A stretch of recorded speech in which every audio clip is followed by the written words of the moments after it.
Carta de Santiago. Capítulo 1.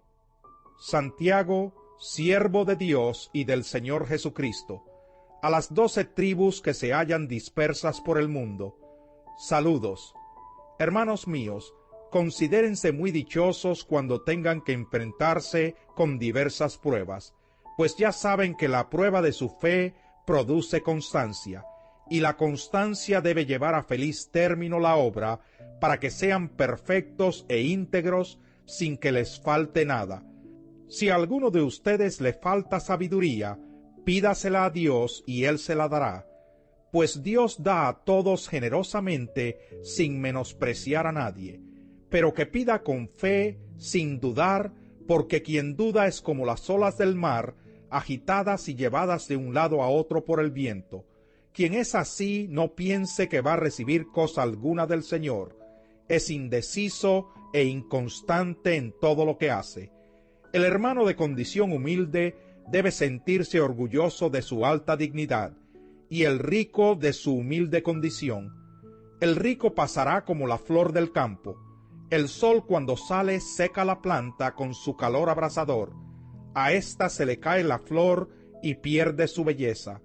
Así se marchitará también el rico en todas sus empresas.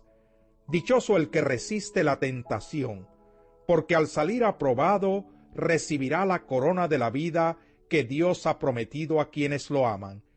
Que nadie al ser tentado diga, es Dios quien me tienta, porque Dios no puede ser tentado por el mal, ni tampoco tienta él a nadie.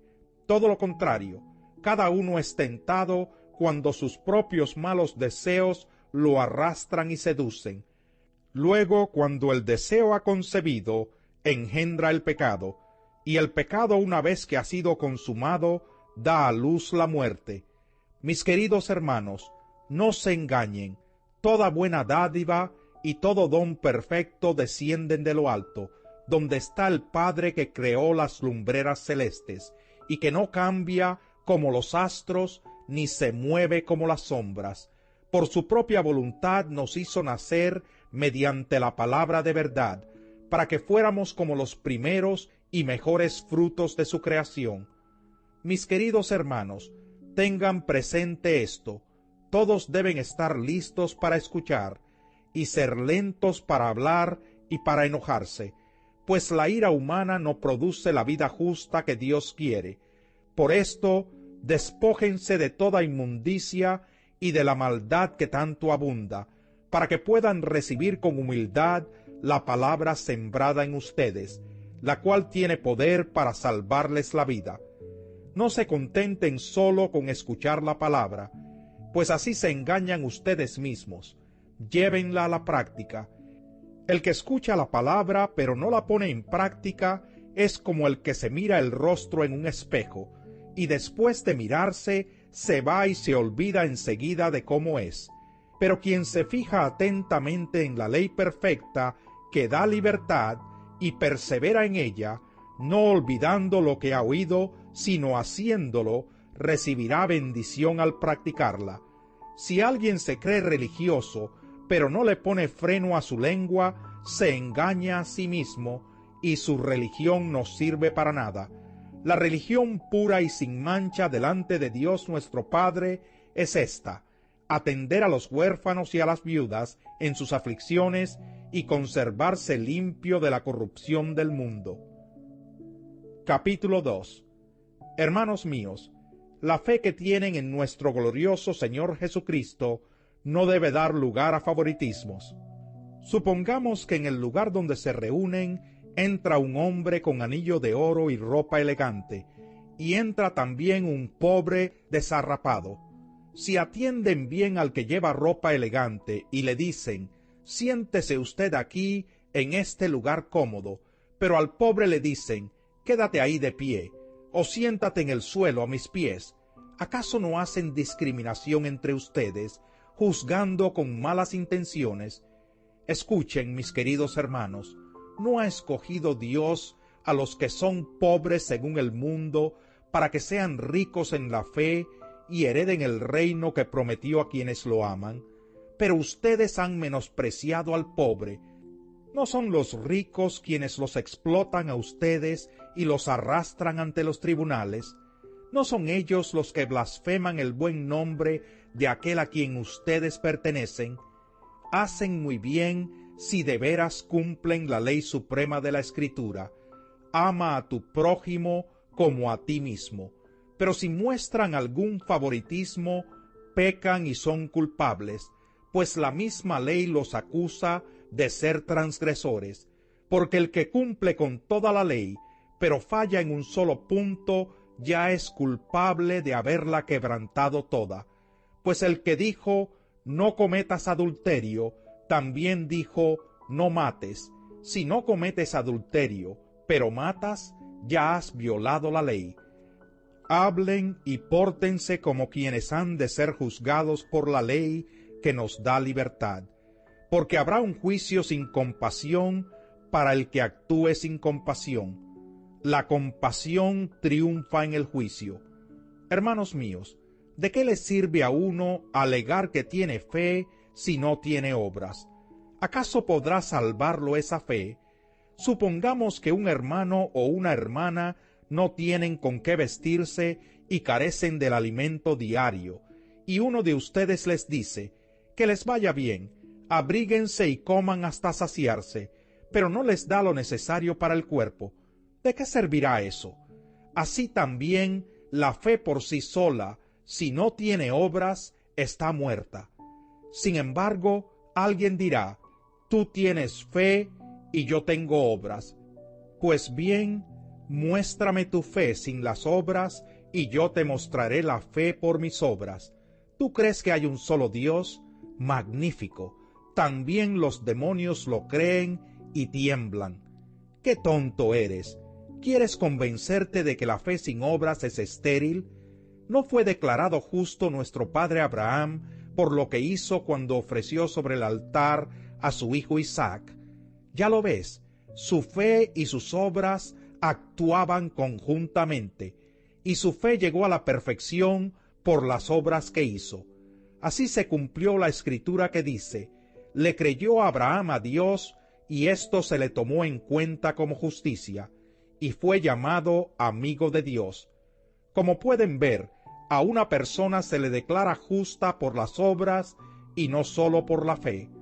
De igual manera, no fue declarada justa por las obras aún la prostituta Rahab cuando hospedó a los espías y les ayudó a huir por otro camino, pues como el cuerpo sin el espíritu está muerto, así también la fe sin obras está muerta. Capítulo 3. Hermanos míos, no pretendan muchos de ustedes ser maestros, pues como saben, seremos juzgados con más severidad. Todos fallamos mucho. Si alguien nunca falla en lo que dice, es una persona perfecta, capaz también de controlar todo su cuerpo. Cuando ponemos freno en la boca de los caballos para que nos obedezcan, podemos controlar todo el animal. Fíjense también en los barcos. A pesar de ser tan grandes y de ser impulsados por fuertes vientos, se gobiernan por un pequeño timón a voluntad del piloto. Así también la lengua es un miembro muy pequeño del cuerpo, pero hace alarde de grandes hazañas. Imagínense qué gran bosque se incendia con tan pequeña chispa. También la lengua es un fuego, un mundo de maldad. Siendo uno de nuestros órganos, contamina todo el cuerpo, y encendida por el infierno, prende a su vez fuego a todo el curso de la vida. El ser humano sabe domar, y en efecto ha domado toda clase de fieras, de aves, de reptiles y de bestias marinas, pero nadie puede domar la lengua. Es un mal irrefrenable, lleno de veneno mortal. Con la lengua bendecimos a nuestro Señor y Padre, y con ella maldecimos a las personas, creadas a imagen de Dios. De una misma boca salen bendición y maldición. Hermanos míos, esto no debe ser así. ¿Puede acaso brotar de una misma fuente agua dulce y agua salada? Hermanos míos, ¿acaso puede dar aceitunas una higuera, o higos una vid, pues tampoco una fuente de agua salada puede dar agua dulce. ¿Quién es sabio y entendido entre ustedes? Que lo demuestre con su buena conducta, mediante obras hechas con la humildad que le da su sabiduría. Pero si ustedes tienen envidias amargas y rivalidades en el corazón, dejen de presumir y de faltar a la verdad. Esa no es la sabiduría que desciende del cielo, sino que es terrenal, puramente humana y diabólica. Porque donde hay envidias y rivalidades, también hay confusión y toda clase de acciones malvadas. En cambio, la sabiduría que desciende del cielo es ante todo pura, y además pacífica, bondadosa, dócil, llena de compasión y de buenos frutos, imparcial y sincera. En fin, el fruto de la justicia se siembra en paz para los que hacen la paz. Este es el final del disco. Favor de proseguir al próximo disco para continuación del programa. Capítulo 4. ¿De dónde surgen las guerras y los conflictos entre ustedes? ¿No es precisamente de las pasiones que luchan dentro de ustedes mismos? Desean algo y no lo consiguen. Matan y sienten envidia, y no pueden obtener lo que quieren. Riñen y se hacen la guerra. No tienen porque no piden, y cuando piden, no reciben porque piden con malas intenciones, para satisfacer sus propias pasiones. Oh gente adúltera, ¿no saben que la amistad con el mundo es enemistad con Dios? Si alguien quiere ser amigo del mundo, se vuelve enemigo de Dios. ¿O creen que la Escritura dice en vano que Dios ama celosamente al Espíritu que hizo morar en nosotros? Pero Él nos da mayor ayuda con su gracia.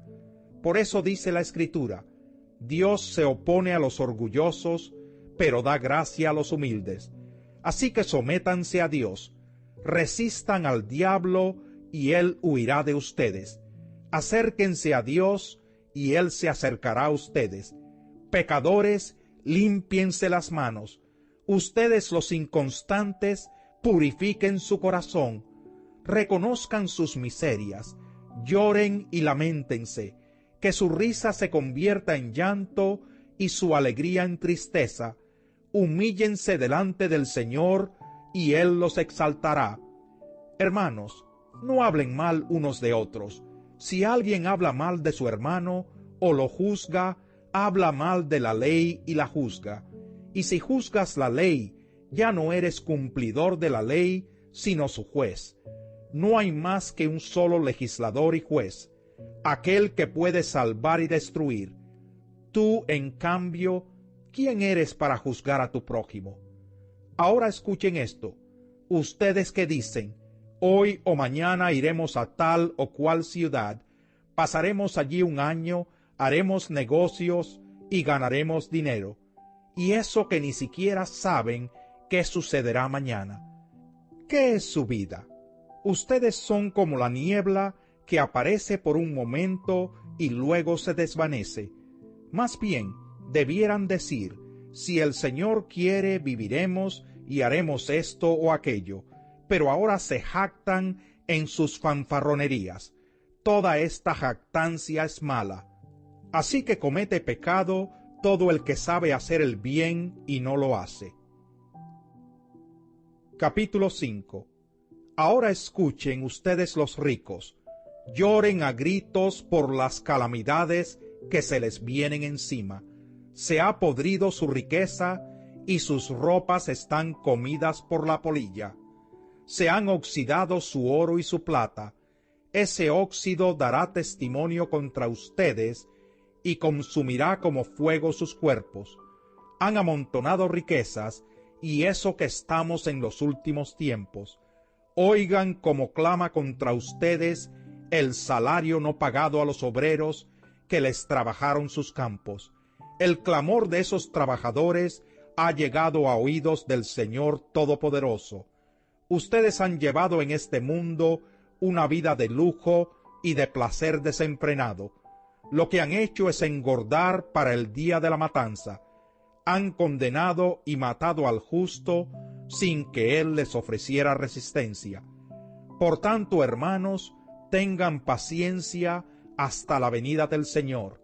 Miren cómo espera el agricultor a que la tierra dé su precioso fruto y con qué paciencia aguarda las temporadas de lluvia. Así también ustedes, manténganse firmes y aguarden con paciencia la venida del Señor que ya se acerca. No se quejen unos de otros, hermanos, para que no sean juzgados. El juez ya está a la puerta. Hermanos, tomen como ejemplo de sufrimiento y de paciencia a los profetas que hablaron en el nombre del Señor. En verdad consideramos dichosos a los que perseveraron. Ustedes han oído hablar de la perseverancia de Job y han visto lo que al final le dio el Señor. Es que el Señor es muy compasivo y misericordioso. Sobre todo, hermanos míos, no juren ni por el cielo, ni por la tierra, ni por ninguna otra cosa. Que su sí sea sí y su no, no, para que no sean condenados. ¿Está afligido alguno entre ustedes? Que ore. ¿Está alguno de buen ánimo? Que cante alabanzas. ¿Está enfermo alguno de ustedes? Haga llamar a los ancianos de la iglesia para que oren por él y lo unjan con aceite en el nombre del Señor. La oración de fe sanará al enfermo y el Señor lo levantará. Y si ha pecado, su pecado se le perdonará. Por eso, confiésense unos a otros sus pecados y oren unos por otros, para que sean sanados. La oración del justo es poderosa y eficaz. Elías era un hombre con debilidades como las nuestras. Con fervor oró que no lloviera, y no llovió sobre la tierra durante 3 años y medio. Volvió a orar, y el cielo dio su lluvia, y la tierra produjo sus frutos. Hermanos míos, si alguno de ustedes se extravía de la verdad, y otro lo hace volver a ella, recuerden que quien hace volver a un pecador de su extravío, lo salvará de la muerte y cubrirá muchísimos pecados.